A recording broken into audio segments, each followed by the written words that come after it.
आप देख रहे हैं जय भारत टीवी।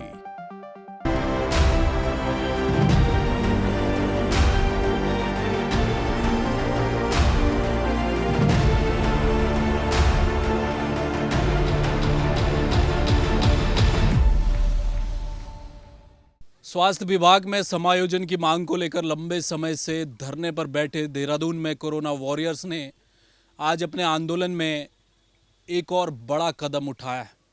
अक्सर ये माना जाता है जब भी कोई आंदोलन चलता है तो उसका आखिरी अगर कोई पड़ाव है तो वो पड़ाव है जीने की इच्छा ही छोड़ देना, यानी कि इच्छा मृत्यु। पहली दफ़ा ऐसा हुआ कोरोना वॉरियर्स के इस लंबे संघर्ष में कि यहाँ पर बैठे हुए तमाम युवाओं ने अब अपना हौसला और अपनी उम्मीद दोनों खो दी है। सरकार बात सुन नहीं रही। लगातार भूख हड़ताल पर बैठे कई जो कोरोना वॉरियर्स हैं उनका स्वास्थ्य खराब हुआ और वो भूखे प्यासे बैठे रहे, लेकिन सरकार ने सुना नहीं। अब जाकर एक बड़ा निर्णय उन्होंने लिखा है और आज खून से खत लिखा गया है, राज्यपाल को लिखा गया है, इच्छा मृत्यु की मांग कर रहे हैं। क्या कुछ सोच रहे हैं इस वक्त हम बातचीत करेंगे। आपका नाम? नमस्कार सर, मैं संतोष राणा। संतोष जी, आज आपने पत्र लिखा है, क्यों ये नौबत आई है, क्या लिखा है? सर, हम इस चीज़ के लिए हमारा अधिकार था सर। हमारा 3 साल नौकरी करने के बावजूद स्वास्थ्य विभाग में आज हमें बाहर कर दिया है सर। जब हम दर दर की ठोकर खाने के लिए मजबूर हो गए सर, अब इतने परेशान हो गए कि हमें अब नौकरी नहीं चाहिए। हम नौकरी से मोह माया हमारी ख़त्म हो चुकी है। हमें अब केवल इच्छा मृत्यु चाहिए सर। हमारे जो महामहिम है राज्यपाल जी, उनको हमने लेटर लिखा कि हमें इच्छा मृत्यु दे दीजिएगा। नौकरी तो तुम्हें देने के बस का है नहीं। 9-10 महीने से हम घूम ही रहे हैं सर बेरोजगार। आज सर 110 दिन हमारे भूख आमरण अनशन को हो चुका है सर, तब भी सरकार सुन नहीं रही है। अब क्या करें सर, हम लोग परेशान हो के सचिवालय से लेके डीजी हेल्थ से लेके मंत्री आवास जाके, मुख्यमंत्री आवास जाके, विधानसभा जाके सर थक चुके हैं। अब जब थक हार के सर हमारी एक ही वो रह गई अब कि अब जॉब मिलने से रही तो उससे बढ़िया कि अब घर भी किस मुंह से जाएं सर।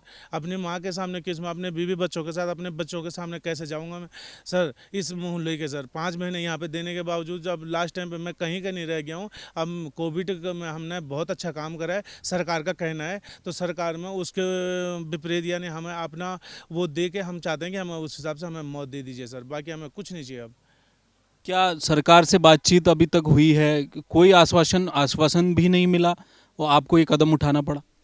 सर, उत्तराखंड सरकार से आश्वासन मिलता है, लेकिन वो धरातल पे अभी तक पिछले 6 महीने से या 4 महीने से अभी तक धरातल पे कुछ कार्रवाई हुई नहीं हमारे लिए। अब उत्तराखंड सरकार से मेरा एक ही निवेदन है कि कोविड काल में हमने जब काम किया तो हमने सोचा था कि हमने मानवता का धर्म किया है, या उस टाइम पे कंधे से कंधा मिला के सरकार का साथ दिया, लेकिन वो सबसे बड़ा गुनाह था हमारा। उस टाइम काम करना वो गुनाह था, उसकी सज़ा हमें पिछले 4 महीने से यहाँ एकता विहार धरना स्थल में मिल रही है और पल पल हम मर रहे हैं।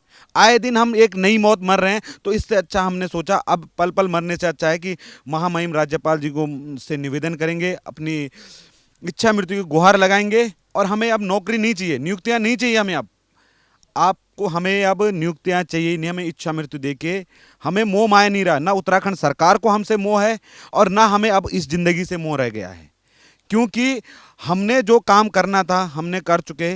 अब हमने हाथ भी जोड़े किस किस के सबके आगे, मंत्रिमंडल, मुख्यमंत्री जी, स्वास्थ्य मंत्री जी, राज्यपाल महोदय के भी संज्ञान में ये बात डाली हमने। राज्यपाल महोदय से भी हमने मिलने की गुहार लगाई, लेकिन राज्यपाल महोदय ने भी हमारे प्रति कोई मोह नहीं दिखाया।